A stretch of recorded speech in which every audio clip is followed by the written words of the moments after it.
దేవుని పరిశుద్ధ నామమునకు మహిమ కలుగునుగాక. ఆమెన్. క్రీస్తునందు ప్రియులారా, దేవుడు తన మహాకృపను బట్టి మరలా నూతన ఉదయకాల సమయంలో వేకునే రీతిగా ఆయన పాద సముఖంలో చేరి ఆయన నామాన్ని స్తుతించగలిగేటువంటి చక్కటి ధన్యత మనందరికీ అనుగ్రహించారు. అందుని బట్టి ప్రభు ఉన్నతమైన పరిశుద్ధ నామమునకు ఘనత మహిమలు కలుగునుగాక. క్రీస్తునందు ప్రియులైన దైవజనులు, స్నేహితులు, విశ్వాసులు, సహోదరి సహోదరులు, ఈ కార్యక్రమాన్ని వీక్షిస్తున్న ఆత్మీయులందరికీ మన ప్రభువును ప్రియ రక్షకుడైన యేసుక్రీస్తు వారి ఉన్నతమైన నామంలో ఉదయకాలపు శుభములు మరియు నిండు వందనాలు తెలియజేస్తాను. మీరు ఎంత బాగున్నారు కదండి, చాలా సంతోషం. రండి, ఎదురు చూస్తున్న మీ అందరినీ ప్రేమతో ఆహ్వానిస్తున్నాను.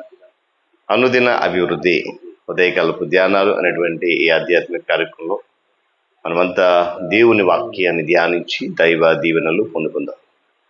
బైబిల్స్ దగ్గరలో ఉన్నాయనుకుంటున్నాను, తెరిచి దగ్గర పెట్టుకోండి. ఎఫ్ఎస్సి పత్రిక మీద ధ్యానాలు చేస్తున్నాం. మరి గడిచిన 2 దినాల్లో మరి పరిచయము తిరిగి మొదటి 3 వచనాలు ధ్యానం చేశాం. ఈ దినాన 4 నుంచి 6 వచనాలను ధ్యానం చేద్దాం. చాలా క్లుప్తమైన వివరణ. నేనంత జ్ఞానవంతుని చెప్పట్లేదు, కానీ దేవుడు నాకు ఇచ్చిన జ్ఞానాన్ని బట్టి కొనసాగిస్తూ ఒక పుస్తకం మనం ధ్యానం చేస్తే దానిలో ఉన్నటువంటి లోతైన మర్మాలు మనకు అర్థమవుతున్న ఒక చిన్న ప్రయత్నం. దాన్ని మీరు ప్రోత్సహిస్తున్నందుకు స్తుతులు దేవునికి, మీ అందరికీ వందనాలు. రైట్. ఆ యొక్క 4 నుంచి 6 వచనాల్లో ఒక మాట నేను చదువుతాను, జాగ్రత్తగా గమనించండి.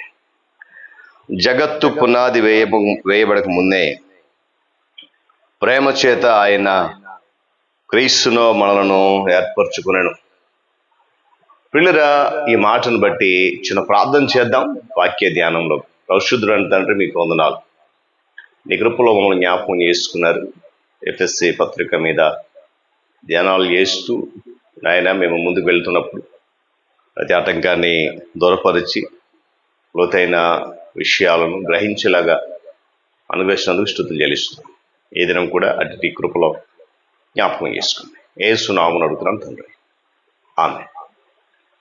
రైట్. ప్రియులరా, మరి గడిచిన దినాన క్రీస్తులో విశ్వాసుల యొక్క స్థాయి ఏంటి అనేది మనము తెలుసుకున్నాం. అంతేకాకుండా తద్వారా వచ్చేటువంటి ఆధ్యాత్మిక ఆశీస్సులను కూడా మనం తెలుసుకున్నాం. ఈరోజు ధ్యానంలో ఈ 4 నుంచి 6 వచనాల్లో ప్రాముఖ్యమైనటువంటి విషయం ఏంటంటే, దేవుడు మనలను ఎన్నుకున్నాడు. అదే ప్రాముఖ్యమైన అంశం. 4వ వచనం ప్రారంభం అంటాడు, తన కృపా మహదైశ్వర్యం బట్టి తన సంకల్పం చెప్పున అంటాడు. వీళ్ళగా విశ్వాసులుగా మనము పుట్టక ముందే, లోకము ఉనికిలోనికి రాకముందే దేవుడు భవిష్యత్తులోకి దృష్టి సారించి ప్రతి విశ్వాసిని చూసి క్రీస్తులో ఎన్నుకున్నాడు వారిని, అనగా మనలో ప్రతి ఒక్కరిని కూడా ఒక ఉన్నతమైనటువంటి స్థలములో ఉండే విధంగా, మనమందరం ఒక అత్యున్నత స్థితిలో ఉండేటువంటి విధంగా పూర్వమే ఆయన నిర్ణయం చేసుకున్నాడు. అయితే దేవుడు ఇటు రీతిగా విశ్వాసం ఎన్నుకొని పూర్వమే నిర్ణయం చేయడానికి గల కారణాలను 3 విషయాలు పౌలు ఈ 3 వచనాలు వివరిస్తున్నాడు.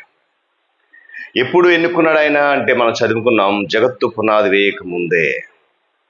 భూమి ఉనికిలోనికి రాలేదు, జగత్తు లేదు, కానీ దానికంటే ముందే ప్రేమ చేత తండ్రి అయిన దేవుడు మనలను క్రీస్తులో ఆయన కొరకు ఏర్పాటు చేసుకున్నాడు. ఆ 3 విషయాలు ఏంటనంటే, 3 కారణాలు ఏంటనంటే, మొట్టమొదటిగా మనము పవిత్రులుగా లేక పరిశుద్ధులుగా, నిర్దోషులుగా, నీతిమంతులుగా, నిష్కలంకులుగా ఉండాలనేది దేవుని యొక్క కోరిక. అంటే ఆయన మనను ఎన్నుకొని పూర్వ నిర్ణయం చేయగలిగిన మొట్టమొదటి కారణం ఏంటంటే, ఆయన పరిశుద్ధుడు కనుక మనం కూడా పరిశుద్ధులుగా ఉండాలి. ఆయన నిర్దోషి కనుక మనం కూడా నిర్దోషి ఉండాలనే దేవుని యొక్క కోరిక. రెండవది ఏంటంటే, మనము ఆయన సంతానంగా ఉండాలి, ఆయన కుమారులుగా. అక్కడ అన్నారు కదా, ఆయన కుమారులు స్వీకరించడానికి అనే మాట ఉపయోగించాడు. ఉండాలనేది ఆయన కోరిక. మనకు లోక సంబంధంగా తల్లిదండ్రులు ఉన్నారు, కాదనట్లేదు, కానీ ఆత్మ సంబంధంగా దేవుడు మనల్ని ఎన్నుకున్నప్పుడు మనం ఆయన కుమారులుగా, ఆయన సంతానంగా, ఆయన కుమార్తెలుగా ఉండాలన్నది ఆయన యొక్క పూర్వపు నిర్ణయం. కాబట్టి స్వీకరించడానికి ఆయన సిద్ధంగా ఉన్నాడు క్రీస్తు ద్వారా. ఆధ్యాత్మికమైనటువంటి జన్మ మూలంగా విశ్వాసులు దేవుని సంతానంగా ఉన్నారు. వారు పాపం మూలంగా చనిపోయి ఆత్మ సంబంధమైన వారుగా సజీవంగా తిరిగి లేచినప్పుడు ఆయన తన సంతానంగా, తన బిడ్డలుగా స్వీకరించడం జరుగుతుంది.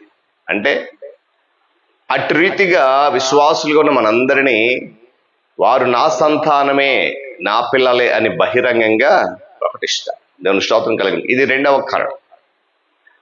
ఇక మూడో కారణం ఏంటంటే తన దివ్యమైన మహిమకు కీర్తి కలగాలనేది దేవునికి ఉద్దేశం.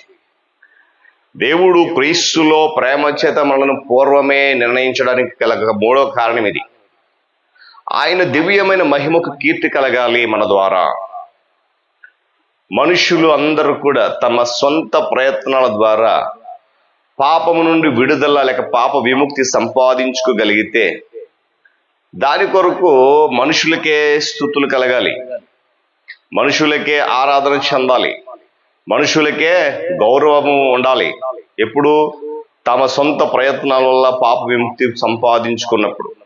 అయితే మనుషులను విడిపించడానికి లేక మనలను విడిపించడానికి దేవుడు ఎన్నుకున్న మార్గంలో అలాంటి అతిశయానికి ఏ కారణాలేవి కూడా లేకుండా చేశాడు. దేవుడు దివ్య కృప మాత్రమే విశ్వాసులకు పాప విముక్తి మరియు రక్షణ భాగ్యాన్ని ఇస్తుంది. అందువల్ల స్తుతులన్నీ కూడా దేవునికే చెందాలి, మనుషులకు కాదు, లేదా విశ్వాసులకు కాదు. అని అంటాడు, నా మహిమను నేను ఎవరికి ఇవ్వను, సమస్త మహిమ ఆయనకు మాత్రమే చెందాలి. ఇక్కడ తన కృపా మహదైశ్వర్యమును బట్టి అన్నాడు. కృప అంటే ఉచితంగా ప్రసాదించేది, అది డబ్బులు ఇచ్చుకొని కూడా వచ్చేది కాదు. మన ప్రయత్నాల వలన మనము యోగ్యత అని ఎంచేదాని వల్ల కాదు కృప. దేవుడు ఆ కృపను క్రీస్తు ద్వారా ప్రసాదించాడు. అది మరెక్కడ కూడా దొరకదండి. దేవుని కృపకు యేసుక్రీస్తు ప్రభువారు ఒక్కరే దారి, మరే మార్గము లేదు. ఆ ఉచితంగా పొందుతున్న కృపను నిరర్ధకం చేయొద్దు. పౌలు భక్తుడు అంటాడు, దేవుని కృపను నేను నిరర్ధకము చేయను అంటాడు. ఏమండి, ప్రేమ చేత లేక ప్రేమ భావం అనే మాట మనం గమనించాలి. ఈరోజు దేవుడు విశ్వాసులుగా ఉన్న వారిని ఎన్నుకొని పూర్వం నిర్ణయం చేయడం గల కారణం అదే, ప్రేమ చేత. ఆయన ప్రేమ విలువైనటువంటి ప్రేమ. కాబట్టి అంటే తాను ప్రేమించిన వానిలో అనగా క్రీస్తులో అని దీని అర్థం.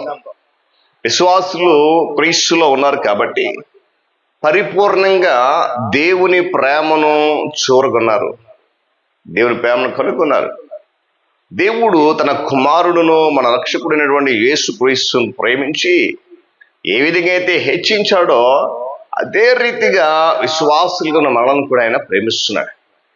కనుక ఈరోజు ఈ ధ్యానంలో దేవుడు ప్రేమ చేత జగత్తు పునాది వేయబడక ముందే నన్ను ఏర్పాటు చేసుకున్నాడు లేక నన్ను ఎన్నుకున్నటువంటి ఆ యొక్క ఖచ్చితమైన నిశ్చయత మనం వచ్చినప్పుడు తప్పనిసరిగా ఆయన ప్రేమను పొందుకోవడానికి మనము అర్హులుగా ఎంచబడతాం. దేవుడి మాటలు మనకు హృదయించునుగా. ప్రార్థన. ప్రేమ కలిగిన తండ్రి, మీకు వందనాలు. ఆత్మ సంబంధమైన నీ మాటలు మేము వింటున్నాం. ఎఫెసీ పత్రికలో క్షుణ్ణంగా క్లుప్తంగా నీ మాటలు మేము ధ్యానిస్తున్నందుకు మీరు ఇచ్చిన ఆధిక్యత కొరకు స్తోత్రాలు. ఈ మాటలు మా హృదయాలలో, మా జీవితాల్లో ఫలభరితంగా మార్చమని, తద్వారా మీరే మహిమ పొందమని, ఈ కార్యక్రమాన్ని మరింతగా ఆశీర్వదించమని యేసుక్రీస్తు వారి శ్రేష్టమైన నామములో ఈ ప్రార్థన అనుకున్నాను తండ్రి. ఆమేన్. త్రియేక దేవుని దీవెన, ఆయన సన్నిధి కాపుదల సదాకాలము మనందరికీ తోడండి నడిపించును గాక. ఆమేన్.